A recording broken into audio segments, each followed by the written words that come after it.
अस्सलामु अलैकुम वरहमतुल्लाहि वबरकातुहु। अल्हम्दुलिल्लाहि रब्बिल आलमीन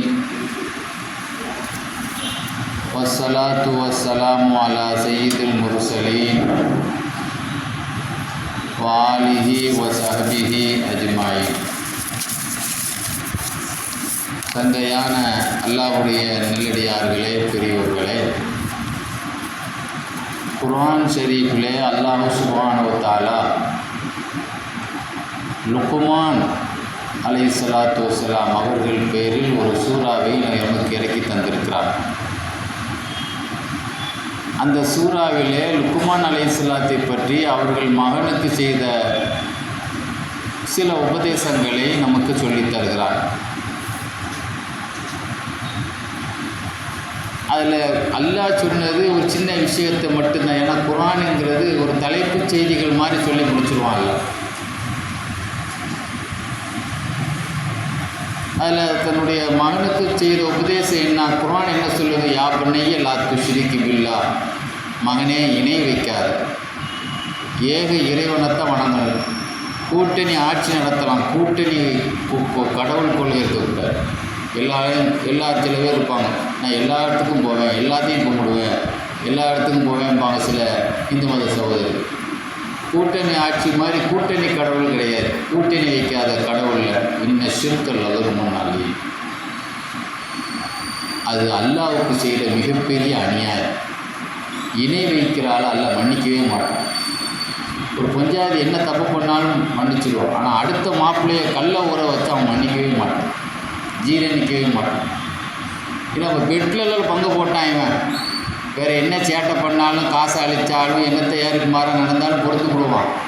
ஆனால் பொஞ்சாதி அவன் பங்கு போட்டால், இன்னொருத்தனுக்கு பங்கு போட்டால் எந்த மாப்பிள்ளையும் பொறுத்துக்கிறதே கிடையாது. அப்படிதானங்க உலகத்தில் ஏற்று. அதே மாதிரி கடவுளில் கூட்டணி போகிறத அல்ல ஏற்றுக்கிறது இல்லை. அநியாயம், மிகப்பெரிய அநியாயம் அப்படிங்கிறது அல்லாஹ் அவங்க சொன்ன உபதேசம். இன்னொன்று என்ன சொன்னாங்க? மகனே அக்மி ஸலாத்த, தொழுகையை நீ நினச்சி நிறைவேற்று. ஆக நம்ம படைத்த கடவுளை வணங்குறது நமக்கு கடமை. நம்ம வணங்குறது ஏன்னா நாம் விடக்கூடிய ஒவ்வொரு மூச்சு, பேச்சு. உறவினரில் சமீபத்தில் ஒரு ஆளுக்கு சோகம் இல்லை, அவங்களுக்கு பேச்சே வரல, மூளை நரம்பில் ஏதோ ஒரு பிரச்சனைன்னு சொல்லி போய் சரியாகிட்டாங்க. அப்போ பேச்சு கூட அல்லாஹ்வுடைய கிஃப்ட். மூச்சு எப்படி கிஃப்டோ, நம்ம பேசுகிற பேச்சு, நாக்கு உள்ளவன்னா பேசிட முடியாது. அதனால் நம்ம வணங்குறது அல்லாஹ்வுக்கு நாம் செய்கிற, எஜமானருக்கு நாம் செய்கிற கடமை, நம்ம அடிமை. அதனால் அக்மி ஸலாத்த, நீ தொழுப்பா மகனே. அமூர் பில் உர்ஃபி வாரில் ஜாஹிலின், நல்ல விஷயத்தை நீ மற்றவங்களுக்கு ஏவு, மடையர்களை புறக்கணிச்சு முட்டாள்களோடு நீ நினைச்சியாது, முட்டாள்கள் கூட்டத்தில் இருக்காது அப்படிங்கிற உபதேசத்தை இன்னைக்கு 2 விஷயத்தை தான் எல்லாம் நமக்கு சொல்லியிருக்கிறான். ஆனால் நிறைய விஷயங்கள் லுக்மான் அலைஹிஸ்ஸலாம் அவங்கள பற்றி எழுதுவாங்க. அவங்க ஒரு பர்சனாலிட்டியாக இருக்க மாட்டாங்க. அவங்க அழகர் அல்ல, அவங்க கருப்பு அடிமை. ஒரு பஜாரில் விற்கப்பட்டவங்க, ஆடு மேய்ச்சிட்டு இருந்தவங்க. அல்லாஹ் தஆலா அவங்களுக்கு ஒரு 2 சாய்ஸ் கொடுத்தாங்க. உங்களுக்கு நபி பதவி வேணுமா அல்லது ஞானம் வேணுமா? இந்த 2ல் நீங்கள் ஏதாவது ஒன்று தேர்வு செய்யுங்கன்னு சொன்ன உடனே எனக்கு அறிவு ஞானம் வேணும் என்று அவர்கள் தேர்ந்தெடுத்தார். அவர்களுடைய முதல் தத்துவம் இன்னைக்கு பெரிய பெரிய சாக்ரட்டிஸ் தத்துவம், திருக்குறளினுடைய தத்துவம் என்று எத்தனை பேர் சொல்கிறோமா இல்லையா? அதே மாதிரி இறைவனே ரசித்த தத்துவம். ஒரு ஞானியுடைய தத்துவத்தை அல்லாஹ் குர்ஆனில் சொல்லி அவர் பேரையே தன்னுடைய அத்தியாயத்துக்கு வைத்திருக்கிறான் என்றால் எவ்வளோ பெரிய அல்லாஹ்வுடைய ரசனையை அவர் பெற்றிருப்பார். அறிவுக்கு அளவுக்கும் சம்மந்தமே இல்லை. எத்தனையோ இமாம்கள் எல்லாம் தோற்றம் ஒரு மாதிரியாக தான் இருந்தாங்க, ஆனால் அறிவில் கூர்ந்தவங்களாக இருந்திருக்கிறாங்க. எத்தனையோ பேரை பற்றி எழுதுவாங்க. அதில் அமஷ் இமாம் பற்றி எழுதுவாங்க. அவங்க கண்ணெலாம் ஒத்த கண், பார்க்கவே அருவருப்பாக இருப்பாங்க. ஆனால் எவ்வளோ பெரிய ஞானி, அரபி இலக்கணத்தினுடைய நிபுணர் இமாம் அமஷ் ரஹ்மத்துல்லாஹி அலைஹி. அதே மாதிரி அவங்களுடைய அறிவு முதல்ல எப்படி வெளிப்பட்டது தெரியுமா? அவங்க ஒரு ஆள்கிட்ட அடிமையாக இருக்கும்போது அவங்க எஜமான் சொன்னார், ஏன்னா ஒரு ஆடை அறுத்தார். இந்த ஆட்டில் சிறந்த உறுப்பை எடுத்துட்டு வா. ஒரு ஆட்டில் எத்தனையோ உறுப்பு இருக்குது. ரசூலுல்லாவுக்கு பிரியமானது ஆட்டுக்கறி. அதுலேயே முன் சந்து ரசூலா ரொம்ப விரும்பி சாப்பிடுவாங்க. முன் சந்து இருக்குல்ல, முன் சந்து. நம்ம கோழிக்கறி வாங்க போனால் எப்போ இந்த லெக் பீஸாக போடு அப்படின்னு சொல்லாமா இல்லையா, அல்லது நெஞ்சு கறியாக போடு, அது கொஞ்சம் மென்மையாக இருக்கும், நீங்கள் கேட்டு வாங்குறமா இல்லையா, சொல்லுங்கள் எல்லா கறியும் போடக்கூடாது அப்படிங்கிறான். அது கொஞ்சம் வன்மையாக இருக்கும். அது மாதிரி அந்த எஜமான் சொன்னார், லுக்மான் இந்த ஆட்டில் சிறந்த உறுப்பை எடுத்து 2 எடுத்துகிட்டு வந்தார். ஒன்று ஆட்டையும் நாக்கையும். அடுத்து சொன்னார், அந்த ஆட்டிலேயே மோசமான உறுப்பை எடுத்துகிட்டு வா. அப்பவும் இதை தான் எடுத்துகிட்டு போனாங்க, அந்த ஆட்டையும் நாக்கை. விளக்கம் சொன்னாங்களாம். இதுதான் அவங்கள்ட்ட இருந்து வெளிப்பட்ட முதல் தத்துவம். இதுதான் உலகத்தில். அதான் ரசூல் அவர் ஹதீஸில் சொன்னாங்க, 2 விஷயத்தை யார் பயன்படுத்தி எனக்கு உத்தரவாதம் தந்தாரோ நான் அவருக்கு சொர்க்கத்தை நான் என்ன செய்கிறேன், கேரண்டி கொடுக்குறேன். ஒன்று மர்மஸ்தானம், ஒன்று நாவும் சொன்னாங்களா இல்லையா செல்லாலிஸ். அப்போ நாக்குங்கிறது பாருங்கள், நாக்குங்கிறது அது சொல்லுவாங்கள்ல, பழமொழி சொல்லுவாங்கள்ல, அரபியில் பேச்சுக்கு கலாமும்பாங்க. களிமா பேச்சுன்னா களிமா கலாமும்பாங்க. களிமான்னா என்ன தெரியுமா, அரபியில் அர்த்தம் காயன்னு அர்த்தம். ஒரு ஆள்கிட்ட பேச்சையே காயப்படுத்திடுறோம் இல்லையா பேச்சின் மூலமாக. அதனால தான் அரபியில் பேச்சுங்கிற வார்த்தைக்கே காயன்னு அர்த்தம் வச்சுருக்கான். ஏன்னா தீயினால் சுட்ட புண் ஆறாதே நாவினால் சுட்ட வடு அப்படின்னு சொல்லாமா இல்லையா. நீ 2 அடி அடித்தா கூட நான் தாங்கியிருப்பான், நான் பேசுகிறது நீ மறக்கவே இல்லை அப்படின்னு சொல்லாமா இல்லையாங்க. அப்போ ஒரு மனிதன் ரசூல் ஒரு ஹதீஸில் சொன்னாங்க, இதயத்திலே ஒரு சதை துண்டு இருக்குது, அது சீராக இருந்தால் உடலே சீராகிடும், அது சீர்கெட்டால் உடம்பே சீர்கெடும். இந்த உலகத்தில் ஒரு மனுஷன் ஏன் தப்பு பண்ணுறான், மனசு சரி சுத்தம் இல்லாமல் போனால் தான் தப்பே அதிகமாக போகும். அதனால் அவன் பேச்சு சரியில்லைப்பா அப்படின்னு சொல்கிறோமா இல்லையா, பேச்சு சுத்தம் இல்லை அப்படின்னு சொல்கிறோமா இல்லையா. நீ பாருங்கள், கோல் சொல்கிறதா இருந்தாலும், குறை சொல்கிறதா இருந்தாலும், பொய் சொல்கிறதா இருந்தாலும், புறம் பேசுறதா, எல்லாமே நாக்க வச்சு தானே செய்யணும். அல்ல ஒரு இடத்துல சொல்லுவான், சொல் கூலு சொல்லுங்கள், கவுலன் சதீதா சத்திய சொல்லிய சொல்லுங்கள், அசத்திய பேச்சை பேசாது அப்படின்னு சொல்கிறானா இல்லையா. அப்போ அதனால தான் நாக்கையும் ஆட்டையும் எடுத்து காட்டினாங்களாம். இதுதான் இது சீரானால் இதை விட சிறந்தது எதுவும். ஏன்னா காசு கொடுத்து சேர்க்காத கூட்டமெல்லாம் பேச்சில் சேர்ந்துடும். அண்ணாதுரை இறந்த உடனே எத்தனை பேர் இங்கேருந்து அவருடைய தமிழ்நாட்டிலேயே அதிகபட்சமாக கூட்டின கூட்டம் அப்போதான். அப்போ அண்ணாதுரையினுடைய அழகில் சேர்ந்த கூட்டமாக அவருடைய அழகிய பேச்சில் சேர்ந்த கூட்டம். இப்போ பேச்சுங்கிறது சொன்னாங்க, பேச்சுங்கிறது ஒரு ஆள் அப்படியே சூரியன் வச்ச மாதிரி வசியம் பண்ணிடும், நமக்கு அடிமையாக ஆயிடும். அந்த பேச்சை கொண்டு நம்ம நல்ல பேச்சு பேசணும். தாவூத் அலைஹிஸ்ஸலாம் இருக்காங்களே, அப்போ அவங்கள்ட்ட ஒரு ஆள் கேட்டார், அவங்க ஆடு மேய்க்கிறவராக இருந்த லுக்மான் அலைஹிஸ்ஸலாம் ஒரு காலகட்டத்தில் ஒரு பெரிய மாநாட்டில் பயான் பண்ணிகிட்டு இருந்தாங்க. ஒரு ஆள் கேட்டார், உங்களை எங்கேயோ பார்த்துருக்கேனே, ஆடு மேய்ச்சிட்டு இருந்தாலும். ஆமாம், அந்த ஆடு மேய்ச்ச ஆள் தான் இப்போ நான் சிறப்புரை ஆற்றிட்டு. இப்போ நான் மேடையில் சிறப்புரை ஆற்றுன்னு சொன்னால் நீங்கள் ஆடு மேய்ச்சிரு, அவர் தாங்க, நான் வேறு யாரும் இல்லை, நான் தான் ஆடு மேய்ச்சவர். உங்களுக்கு இப்படி ஒரு ஞானம் எப்படி, அப்படி கொற்றையில் கருத்தை. இன்றைக்கி சில பேர் பார்த்தீங்கன்னு சொன்னால் எவ்வளோ பிஸியாக இருக்காங்க பாருங்கள். இன்றைக்கி பட்டிமன்றத்தில் சில பேர் தமிழ்நாட்டில் அவங்க போகாத நாடே இல்லை, கிட்டத்தட்ட பல ஆயிரம் கூட்டங்களில் பேசியிருக்கிறேன்னு சொல்கிறாங்க. அந்த அளவுக்கு முதலமைச்சரில் இருந்து இந்தியாவில் பிரதமர் இருந்து ரசிக்கிற பேச்சாளர்கள் இருக்கத்தானே செய்கிறாங்க. இன்றைக்கி தமிழ்நாட்டில் உலகம் உள்ள மக்கள் தமிழ் சங்கம் கூப்பிட்டு ரசிக்கும். உங்களுக்கு எவ்வளோ பெரிய திறமை எப்படி வந்தது, ஆடு மேய்க்கிற உங்களுக்கு எவ்வளோ பெரிய அறிவை கொட்டுறீங்கள மாநாட்டில். அவங்க சொன்னாங்களாம், 3 ஒழுக்கம்தான், 3 பழக்கம்தான் எனக்கு அல்ல அறிவு ஞானத்தை எனக்கு தந்தான். அறிவுங்கிறது ஒரு கிணறு மாதிரி ஊறிக்கிட்டே இருக்கும். ஒன்று என்னன்னா, உண்மை பேசுவேன், சித்துக்குல் ஹதீஸ், நான் உண்மையைத்தான் பேசுவேன். 2வது அதாவுல் அமானத், அமானிதத்தை பாதுகாப்பு. அமானிதம் என்ன தெரியுமா, காசு பணத்தை கொடுத்தா நம்ம இந்த விஷயத்தை யார்கிட்டையுமே சொல்லாதீங்க அப்படின்னு சொல்கிற பாருங்க, இன்னொரு அமானிதம். இது நமக்குள்ளே இருக்கட்டும், யாருக்கு தெரிய வேண்டாம் அப்படின்னு சொல்கிறோம்ல, அப்படின்னு சொல்லிட்டு எல்லாத்தையும் சொல்லிட்டு யாரையும் சொல்லாதீங்கன்னா யார்ட்டையும் சொல்லாதேன்னு சொல்லிட்டு எல்லாத்தையும் சொல்லிடுறோம் அவர்கிட்ட. ஆக அமானிதத்தை பாதுகாக்கிறது, பணத்தை மட்டும் இல்லை, காசு பணத்துலேயும் கரெக்டாக இருக்கும். நீ சில பேர் கடன் வாங்கிடுவோம், கொடுக்க மாட்டான், கொடுக்க போனால் நினச்சிடுவான், போனால் சுவிட்ச் ஆஃப் பண்ணி வச்சுருவோம், பார்த்துருக்கீங்களா? ஆக நானே அதே மாதிரி. மூணாவது என்னன்னா, தேவையில்லாத விஷயங்களை விட்டுரும். இது நம்ம அந்த 3 விஷயங்களில் ஒன்று கூட நம்மள்கிட்ட இருந்தால் கூட நம்ம ஓரளவுக்கு அறிவு வந்துடும். இன்றைக்கி ஒரு பிள்ளைக்கு வந்து பாஸ் ஆகிறது இல்லை, ஒழுங்காக போக மாட்டேங்குது அப்படின்னு சொன்னால் தேவையில்லாத பழக்க வழக்கங்கள் இன்றைக்கி பிள்ளைகள்கிட்ட இருக்குது. இந்த 3 விஷயங்கள் வந்துட்டுன்னு வைங்க, லுக்மான் அலைஹிஸ்ஸலாத்துக்கு வந்த மாதிரி பிள்ளைகள் பொய் பேச விடக்கூடாது. தாவூத் அலைஹிஸ்ஸலாம் ஒரு நாள் அவங்க உருக்கு சட்டை போர்க்களத்தில் போடுவாங்கல்ல, வீரர்கள் இராணுவம் போடுவோம்ல, அந்த உருக்கு சட்டையை செய்துட்டு இருந்தாங்க. அல்லாஹ் குர்ஆனில் சொல்லி காட்டுறான், தாவூத் அலைஹிஸ்ஸலாத்துக்கு அல்லாஹ் ஒரு அற்புதத்தை கொடுத்தான்.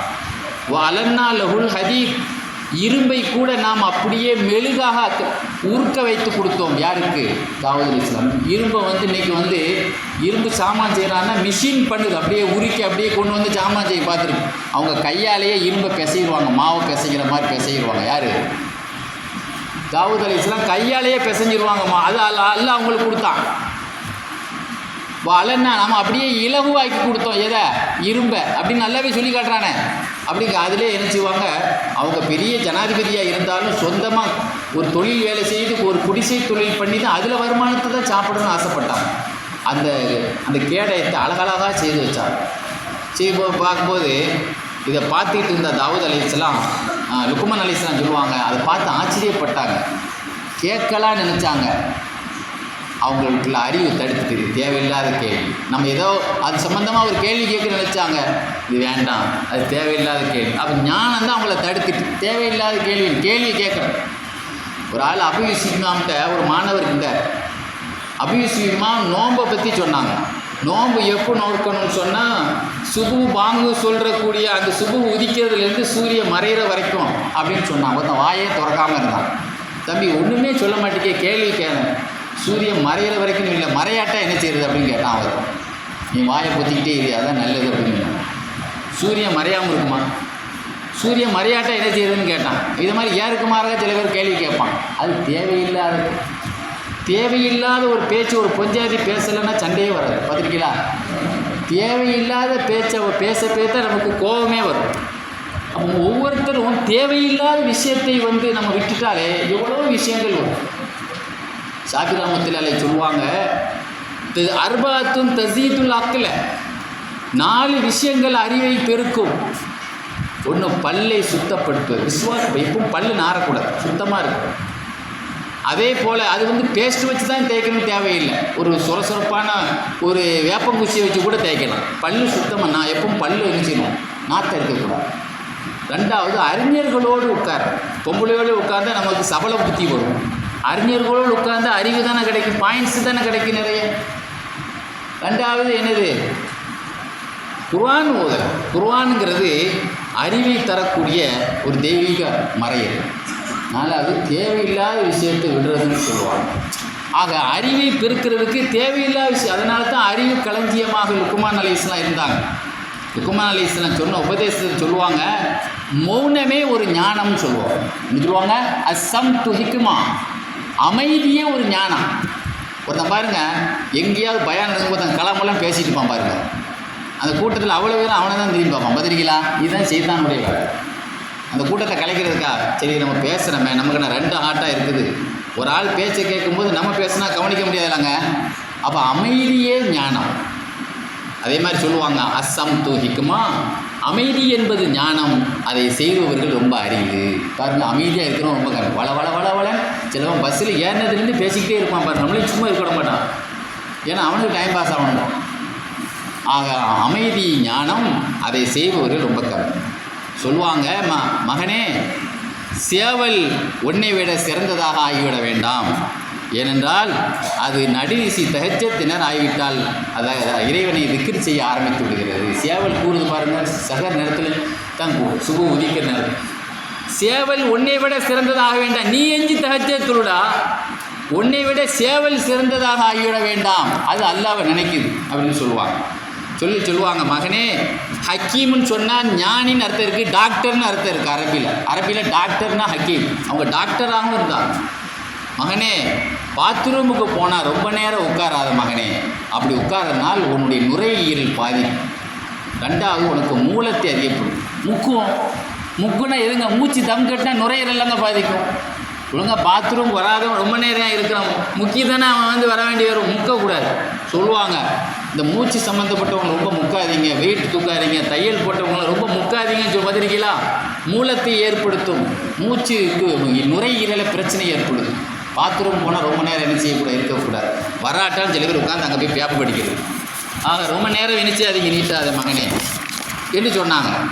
அதே மாதிரி இன்னொரு கட்டத்தில் சொன்னாங்க, ஏன்னா மகனே, உன் பொஞ்சாதி பிள்ளைகள்கிட்ட உன்னுடைய வருமானத்தை சொல்லாத, உன் சொத்தினுடைய கணக்கை சொல்லாத.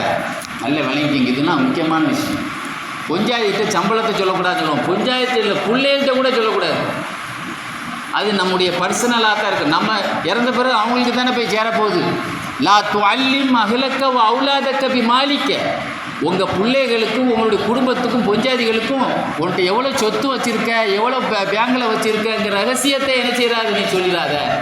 ஏன்னா அது கம்மியாக இருந்தால் நீ அவங்களுக்கு கேவலமான ஆளாக தெரிவ. இவ்வளோ தான் வச்சுருக்கீங்களா, இன்னும் பெரிய ஆளாக நினச்சேன், 2-3 ஏடிஎம் வச்சு அப்படி நம்மளை கேவலமாக ஆயிடுவேன். நீ நிறைய இருந்தாலும், ஏன்னா நல்ல பெரிய அளவு அந்த அமௌண்ட் உண்மையிலே அதிகமாக இருந்தால் கூட அவங்கள நீ திருப்திப்படுத்தவே முடியாது. நீ 10 லட்சம் போட்டுறாங்க, 10 லட்சம் தான், நான் 1 கோடியில் நினச்சேன் அப்படிமா பார்த்துருக்கீங்களா? ஆக உன்னுடைய வருமானத்தை பிள்ளைகள்கிட்ட சொல்லாத. உன்னுடைய பொஞ்சாதிமார்கள்ட்ட உன்னுடைய எவ்வளோ பணம் வச்சுருக்கேன். அதனால தான் நிறைய பேர் பாருங்கள், பெரிய ஆட்கள்லாம் சாவர நேரத்தில் தான் நினச்சிவாங்க, இவர்கிட்ட எவ்வளோ கொடுத்துருக்கேன் வாங்கிக்கங்க, இவர்கிட்ட எவ்வளோ கொடுத்துருக்கேன் வாங்கிங்க. அந்த காலத்தில் சொல்லுவாங்க பார்த்தீங்களா, பேங்க் வர்றதுக்கு முந்தி சொல்லுவாங்க பார்த்தீங்களா, அப்போ தான் சொல்லுவாங்க இவ்வளோட்ட இருக்குது. இவங்களும் கேட்பாங்க, நீங்கள் யார்ட்டியா பணம் கொடுத்து வச்சுருக்கீங்களா, எவ்வளோ கொடுத்து வச்சுருக்கேன்னு கேட்பாங்க தெரியுமா, அந்த காலத்தில் சோம் இல்லாமல் இருந்தால். ஆக இன்றைக்கி பாருங்கள், முன்னாலேயே பத்திரத்தில் கையெழுத்து போட்டு வாங்கிடுறான். கடைசியில் அவருக்கு சோறு கூட கொடுக்காம எங்கள் ஊரில் ஒரு ஆள் தீயை கொளுத்திட்டார். அவர் வீடை எழுதி வாங்கிட்டான். அவன் பொஞ்சாதி மாதிரிலாம் மருந்துக்கு காசு தரலன்னு நீங்கள் கேவலப்படணும்னு சொல்லி இடுப்புக்கு கீழே மண்ணெண்ணெய் ஊற்றிட்டார். அதான் என்ன சொன்னான்னா, பத்திரமாக இருக்கும். பத்திரத்துக்கு ஏன் பத்திரம்னு பேர் வந்துச்சு? அதை பத்திரமாக வச்சுருக்கணும். தீக்கு உடனே நினச்சிக்கணும், நம்ம பஞ்சாயத்து தானே, நம்ம பிள்ளையை தானே. அது அந்த நேரத்தில் ஆட்டோமேட்டிக்காக குர்ஆனில் வாரிசு படி சேர்ந்துடும். அதே மாதிரி சொல்லுவாங்க, மகனே, அலைக்க பி முஜாலிசத்தில் உலமா, அறிஞர்களுடைய கூட்டத்திலே நீ அமர்ந்து கொள். வஸ்மா கலாமல் ஹுக்கமா, ஞானிகளின் பேச்சை நீ கேளு. ஏனென்றால் அல்லாஹு தாலா இறந்து போன பூமியை, ஏன்னா இறந்து போன பூமியை மழை எப்படி விளைக்க வச்சிருந்தோ, ஒரு பட்டு போன பூமியை மழை பெய்ஞ்சவொடனே எப்படி அது முளைக்க வச்சிருந்தோ, செத்து போன உள்ளத்தை கூட ஞானம் உயிராக்கிவிடும். ரசூலுல்லா மதீனாவுக்கு வந்த மக்காவில் அவங்க பேசிய பேச்சுக்கள் தான் சஹாபாக்களுடைய இதய கண்ணை திறக்கவில்லையா? அவங்கள அடிமையாக ஆக்கிய சஹாபாக்கள் ரசூலுல்லாஹ்க்கு உயிரையே கொடுக்கணும் அவங்க தயாராகலையா?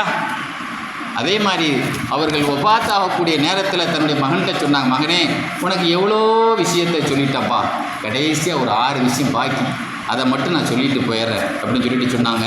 இந்த 6 விஷயந்தான் முற்கால பிற்காலத்தினுடைய அனைத்து ஞான தத்துவங்களும் அந்த 6 விஷயத்தில் தான்ப்பா அடங்கியிருக்கு அப்படின்னு சொன்னாங்க.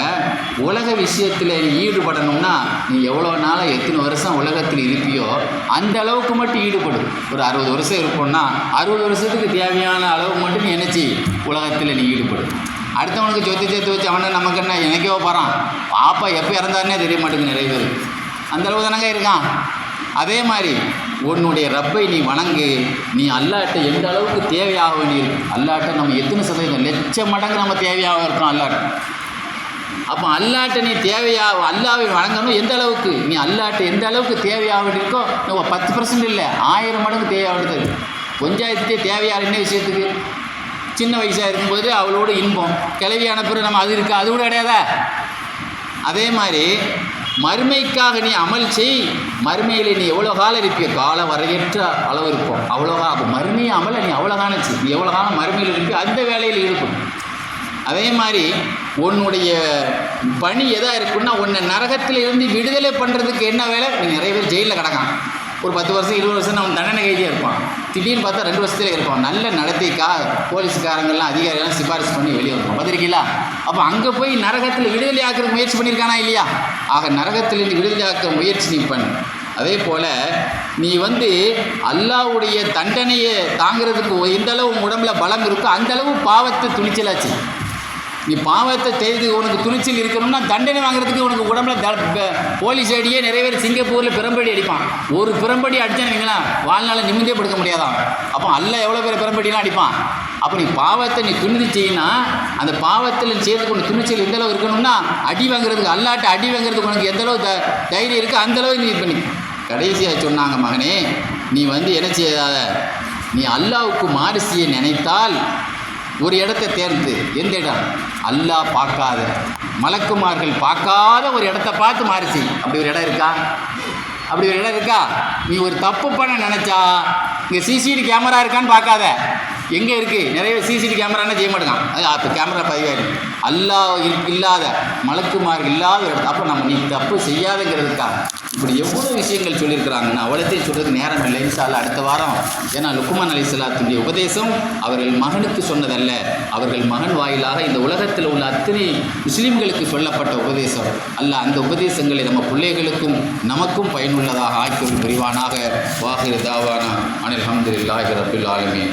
அஸ்ஸலாமு அலைக்கும் வரஹ்மத்துல்லாஹி வபரகாத்துஹு.